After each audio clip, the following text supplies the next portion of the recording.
السلام علیکم۔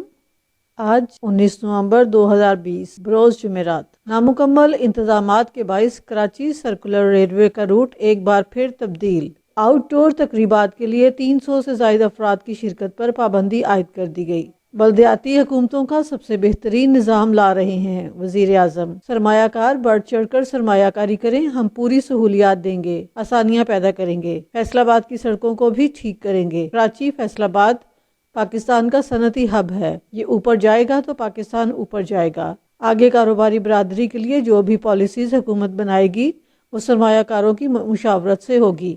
کورونا کی دوسری لہر پھیل گئی تو ہمارے غریب عوام اور صنعتوں کو مشکل کا سامنا ہوگا، عوام احتیاط کریں۔ تقریب سے خطاب۔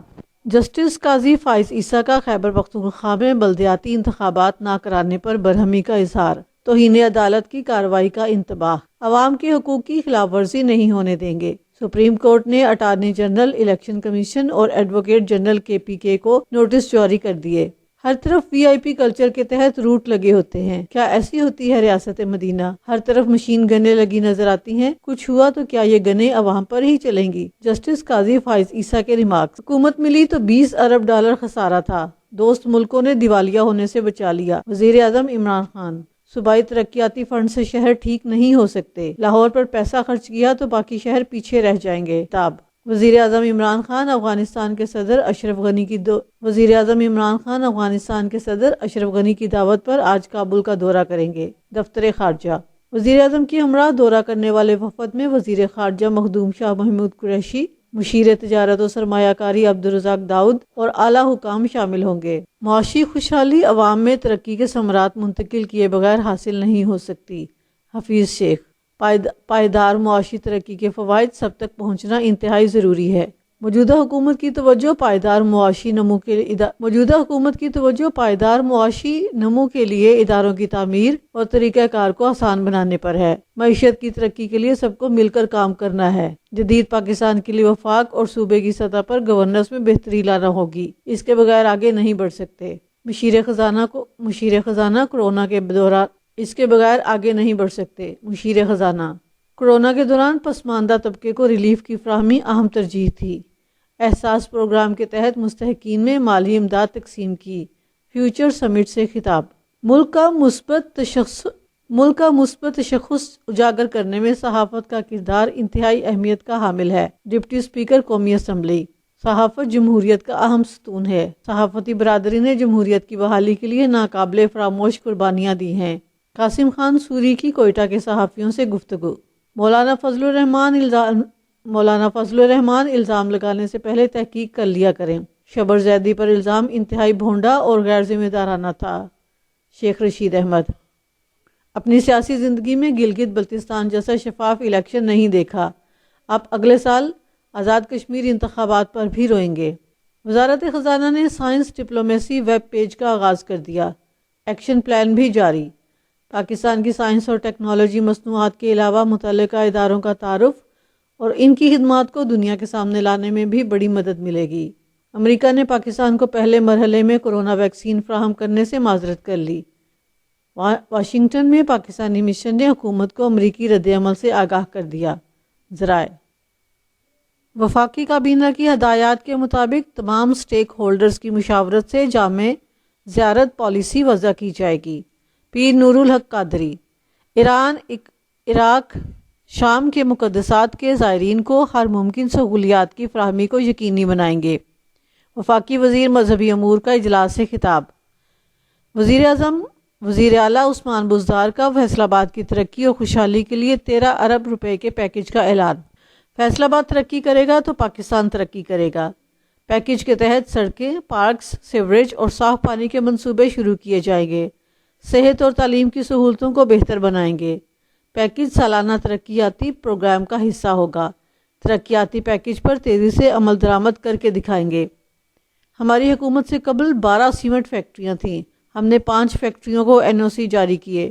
دسمبر تک مزید 16 کو NOC جاری کر دیے جائیں گے۔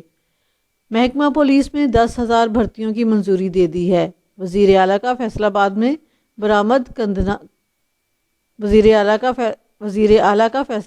برآمد کنندگان اور تاجر برادری سے خطاب۔ کورونا پر حکومت کی اپنی پالیسیوں میں تضاد ہے، اسلام آباد ہائی کورٹ۔ کورونا کی جو صورتحال ہے، ہمیں تو خود ساری چیزیں بند کر دینی چاہیے۔ کورونا کی لہر بہت سیریس ہے، ہمیں سخت احتیاط کی ضرورت ہے۔ چیف جسٹس: یہ حکومت کی ذمہ داری ہے کہ وہ خود بھی اپنے بنائے ہوئے SOPs پر عمل کرے۔ کورونا کی وجہ سے مستقبل میں کیا ہوگا کوئی نہیں جانتا۔ عدالت نے درخواست نمٹا دی۔ جو انسان یونین کونسل چلانے کے قابل نہیں تھا، اسے 22 کروڑ عوام کی ذمہ داری دے دی گئی۔ مریم نواز: جب تک جعلی حکومت ہے ملک نہیں چل سکتا اور ووٹ کی چوری ہوتی رہے گی۔ گلگت بلتستان میں جوڑ توڑ اور تمام تر دھاندلی کے باوجود تم 8 سیٹیں جیت سکے۔ کوئی تھوڑی سی شرم والا ہوتا تو 3 دن گھر سے باہر ہی نہ نکلتا۔ 8 سیٹوں کی مبارکباد بھی ہم عمران کو نہیں، سلیکٹرز کو دیتے ہیں۔ وہ وقت دور نہیں جب نواز شریف وطن واپس آئے گا اور چوتھی بار وزیر اعظم بنے گا۔ جلسے سے خطاب: چینی بحران انکوائری: برطرف افسر نے وزیر اعظم، پرنسپل سیکرٹری اور شہزاد اکبر پر الزامات عائد کر دیے۔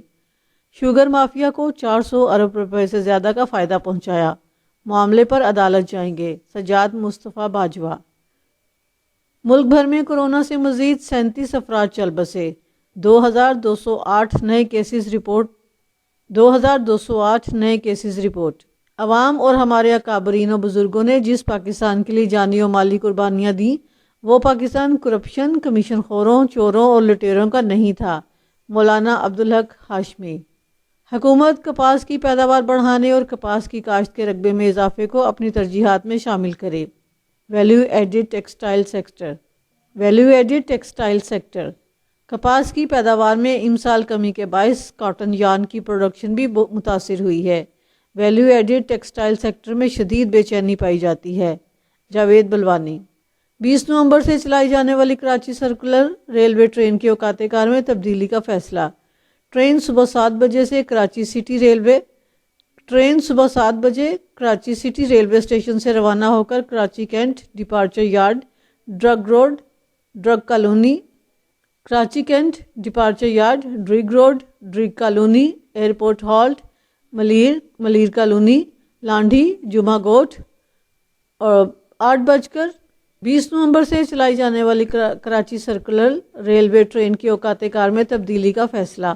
ٹرین صبح 7 بجے کراچی سٹی ریلوے اسٹیشن سے روانہ ہو کر Karachi cantt departure yard, Drigh road, Drigh colony, airport halt, Malir colony, Malir, Landhi, Jumma Goth, بن قاسم اور بادل نالہ سے ہوتی ہوئی صبح 8:30 پر مارشلنگ یارڈ پیری ریلوے اسٹیشن پہنچے گی۔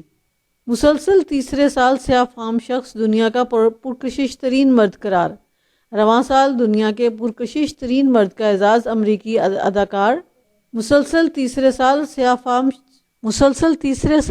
فام شخص دنیا کا پرکشش ترین مرد قرار۔ رواں سال دنیا کے پرکشش ترین مرد کا اعزاز امریکی اداکار 33 سالہ مائیکل بی جارڈن کو دیا گیا۔ برطانیہ کا نئی پٹرول کاروں کی فروخت 2030 سے ختم کرنے کا اعلان۔ کورونا کی طرح ماحولیاتی تبدیلیوں کے مسئلے سے نمٹنے کی ضرورت ہے۔ ریڈ کراس: بدقسمتی سے ماحولیاتی تبدیلی کے خلاف کوئی ویکسین نہیں، یہ انسانی زندگی اور زمین کے لیے زیادہ تباہ کن ہے۔ امریکی بحریہ نے پہلی بار سمندر سے ایک میزائل شکن میزائل تجربہ کر لیا۔ شمالی کوریا بارہا مرتبہ بین البراعظمی میزائلوں کا تجربہ کر چکا ہے اور اسے امریکہ پر گرانے کی دھمکیاں بھی دے چکا ہے۔ دفاعی ماہرین: امریکی صدر نے مشیروں سے ایران کی جوہری تنصیبات پر حملے کی بات۔ امریکی اخبار کا انکشاف: امریکی صدر نے مشیروں سے ایران کی جوہری تنصیبات پر حملے کی بات کی۔ امریکی اخبار کا انکشاف: دفتر میں آخری ہفتوں کے دوران اس طرح کا اقدام ایک بڑا تنازع کا باعث بن سکتا ہے۔ مشیروں کا انتباہ: ٹرمپ ایران میں ملیشیا جیسی ایرانی اتحادیوں اور اثاثوں پر حملہ کرنے کے منصوبوں کے بارے میں سوچ رہے تھے۔ عہدیداروں کی گفتگو: انتخابات شفاف قرار دینے پر ٹرمپ نے director homeland cyber security کو برطرف کر دیا۔ جرمنی کے عجائب گھر سے 2 کھرب روپے کے نوادرات چوری کرنے والے ملزمان گرفتار۔ امریکہ کی افغانستان، عراق میں فوجیوں کی تعداد کم کرنے کی تصدیق۔ کورونا کے باعث ترکی میں کرفیو کا اعلان۔ تعلیمی سرگرمیاں آن لائن ہوں گی۔ ہم تشویشناک صورتحال سے گزر رہے ہیں۔ کورونا کیسز اور اموات کی تعداد خطرناک حد تک بڑھ گئی ہے۔ ترک صدر 24 گھنٹوں میں 3,321 ہسپانوی شہری کورونا کا شکار۔ اسپین میں مجموعی طور پر کورونا کے 14,96,864 کیسز رپورٹ ہو چکے ہیں۔ سرکاری اعداد و شمار۔ برطانوی سائنسدانوں کا کورونا ختم کرنے والا ماسک تیار کرنے کا دعویٰ۔ ماسک میں نانو کاپر کی تہ لگائی گئی ہے جو وائرس کا خاتمہ کرے گی۔ اگلے ماہ عوام کو دستیاب ہوگا۔ سائنسدان۔ شام میں اسرائیلی فوج کا فضائی حملہ، 3 فوجی جاں بحق۔ رات گئے شام میں بمباری کی، ایرانی اور شامی فورسز کے فوجی اہداف کو نشانہ بنایا گیا۔ صہیونی فوج۔ امریکہ میں کورونا وائرس کے گھروں پر ٹیسٹ کی منظوری دے دی گئی۔ صارفین گھر پر ہی خود ٹیسٹ کر سکیں گے اور نتیجہ بھی 30 منٹ میں مل جائے گا۔ FDA۔